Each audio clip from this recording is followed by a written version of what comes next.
Would you suggest learning more than one language at a time?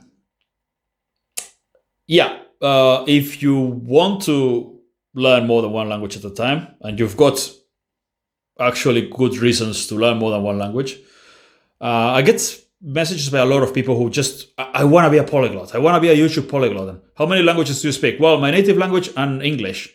And I want to learn like 6 languages in the next year. Don't do that. Do it if you want, but don't start learning a bunch of languages as fast as you can, all of them together, because you want to be a YouTube polyglot.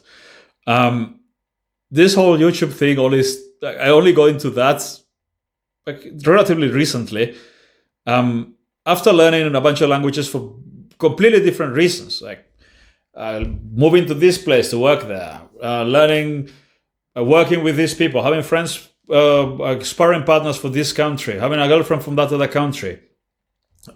That's how I started learning, and I learn those languages more and more seriously. But if you start learning a bunch of languages because you want to be a YouTube polyglot, you will not, unless you're some freak of nature that's extremely motivated and you're some like, I don't know, David Goggins type, which you're probably not. You will not make it.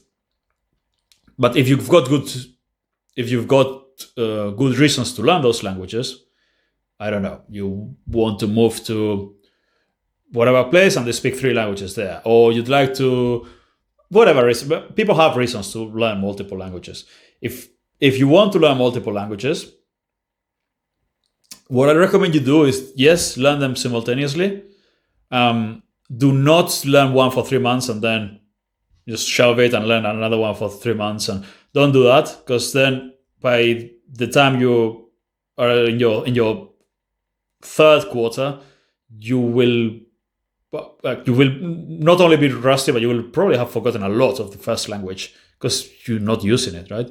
So what I recommend you do if you're learning 2, 3, 4 languages at the same time is focus heavily on one, maybe 2 weeks, a week, 2 weeks, a month on one. Work really hard to learn the basics, and then put that one on maintenance mode. Just listen to your language islands, listen to podcasts, repeat things aloud, do like some speaking exercises, but do some basic maintenance on that, and then work really hard on a second language, and then move on to a third language if you want to. But make sure that you are working at least on a maintenance level on the other languages, so you don't forget them. All right, that's what I would do. Maybe if you've got, and again, it depends on how much time you've got a day. If you've got half an hour a day and you want to learn 3 languages at the same time, it's going to be hard. But if you've got 2-3 hours a day,